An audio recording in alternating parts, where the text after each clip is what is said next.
Hi, sports fans, and welcome to the Holland Hotel for another edition of Sully Sports Talk. I'm Travis Hendryx, reporting live from the Century Bar and Grill, and today we're pleased to be joined by head volleyball coach Dewayne Roberts. Coach, let's get right into it. You just completed your second year as a head coach at Sul Ross State. Your overall thoughts when you wrapped up 2015? It was a good season for us. We have made improvements from my first year here, and improvements to the overall program from when I first took over and before that.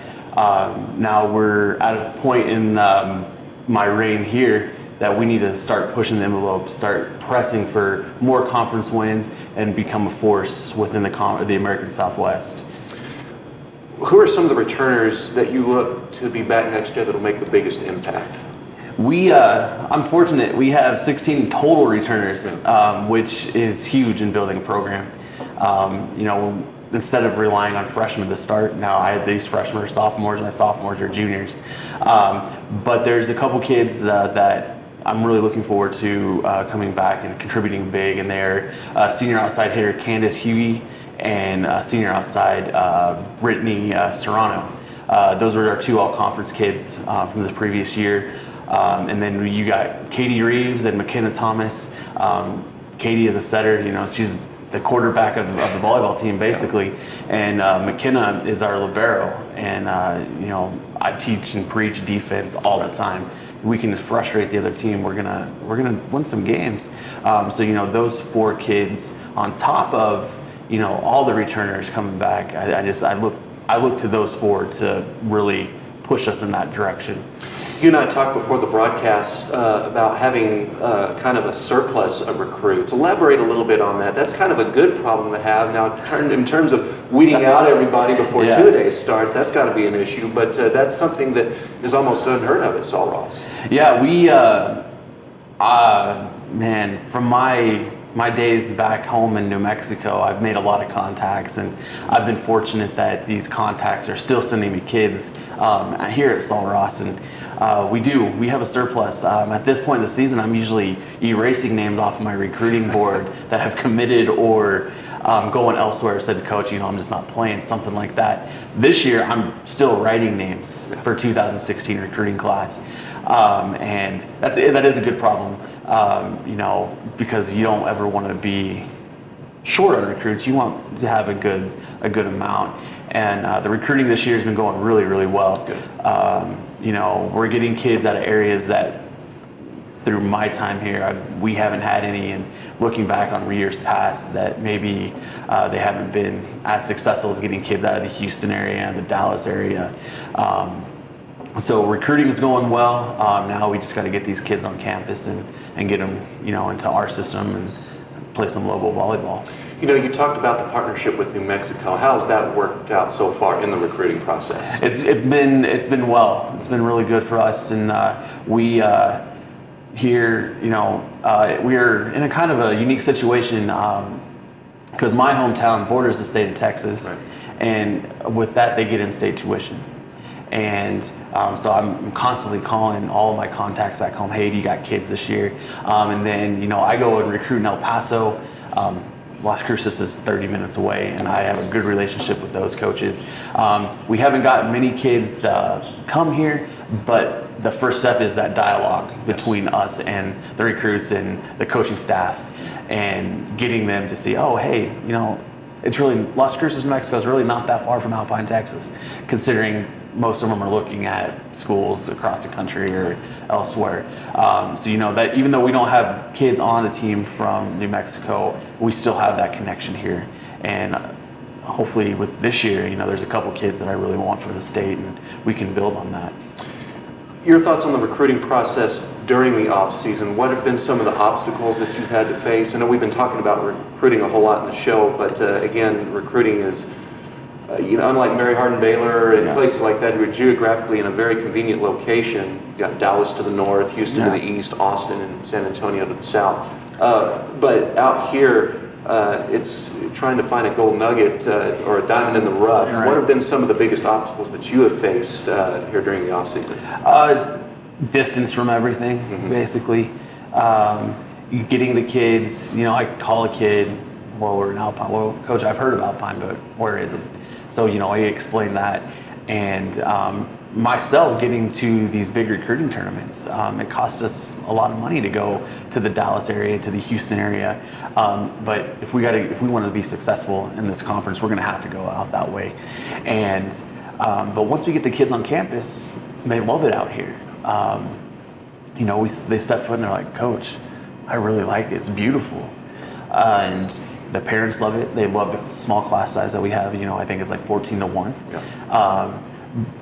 I look at any obstacle as a challenge. Sure. And just because they might be 8 hours, 9 hours away, I'm still going to go after that kid because they're good enough to play here. And, we're finally recruiting the same caliber of kids that Mary Hardin Baylor is, UT Dallas is. They're the two most recent ASC champions.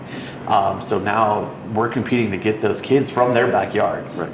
And they don't like it too much, but we're going to do that. And I'm not afraid to go in their backyard, just and steal a kid away. When we look at some of the recruiting challenges at a place like Sul Ross, you have the isolation, but what are the two top selling points that you try to present to prospects? One, the affordability of coming here to Sul Ross, very affordable, and the small class size. They like that. They like that the professors know them by a first name. Hey, you're a volleyball player. Yeah. They like that. Their parents like that. And what I've found in my years of doing this is it's a higher rate of success in the classroom if they know who they are. The professors know the athletes, right. And so that's been huge for us. And even around town, I was just talking to a couple of my kids this morning, and they're like, "Coach, someone said, hey," and I'm like, "Well, did you talk to them?" They're like, "Yeah." "How did they know who we were?" I'm like, "Well, you're in Alpine, you play volleyball, they're gonna know who you are." So it's almost like they're a local celebrity here, and I think that's across the board for most athletes. Sure. Coach, your thoughts on the schedule this season? Any major changes or anything new that we haven't seen in a while? No, not really. We're in the East-West division, split this year, and the conference is still, by far is one of the toughest conferences in Division III volleyball. This year we do have a tough preseason schedule, and I wanted it that way. Gets us ready for conference play. We go to our first two preseason weekends. We're at Austin College in Sherman, Texas, and we're playing a couple nationally ranked teams. We're playing one team that was a Final Four competitor at this NCAA tournament this past year, and then we jump right into conference play. Starting off with Concordia and UMHB. So I think that is going to help us out. Still working on getting a couple more home games for us. I'm not really a fan of only having 5 home games, but we put in the miles on the vans. But overall, the schedule, if we take care of business and do what we need to do, we'll be okay. You mentioned the return of divisions back onto the schedule. Does that pose any kind of adjustment that you have to make when you're having to schedule pre-conference? It did because it takes away one free weekend from us, and then it added a couple more dates available. So this year the conference decided that they're going to host the crossovers at two of the furthest schools away from us, East Texas Baptist and UT Dallas, right. Which is I'm fine with. The crossovers do pose a challenge to the coaching staff. Instead of only preparing for 2 opponents, now a weekend we're preparing for either 3 or 4.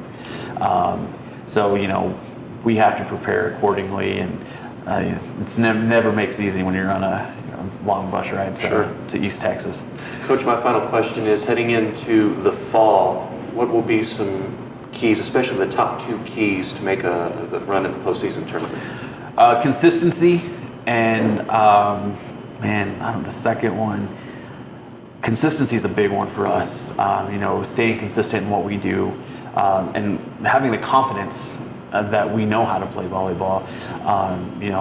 These girls, most of these kids weren't on the teams that weren't competitive, right.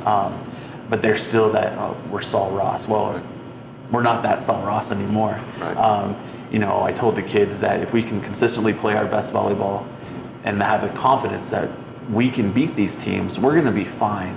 And this past season, the coaches in the conference were like, "Coach, and we have to prepare for you guys now." And that's a big compliment, not only to me but to the team, because they're willing to put in the work, and they're willing to go that extra mile because they want it. They want to be competitive. They want to go to the conference tournament this season.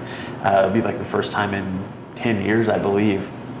So I preach consistency every day in practice, and confidence. Even if you make a mistake, you be confident you can do this, or I wouldn't have recruited you. So. All right, well, Coach, thanks for the visit this morning, and this reminder to our sports fans that you can catch everything related to Sul Ross Athletics on the official website. Visit www.srlobos.com. Don't forget to like us on Facebook and check us out at Twitter at Sul Ross Sports. And the Lady Lobos and Lobos will be in basketball action tomorrow at the Geico Center as they host Howard Payne. The women tip at 1 and the men at 3. For Coach Roberts, I'm Travis Hendryx. We'll see you next time.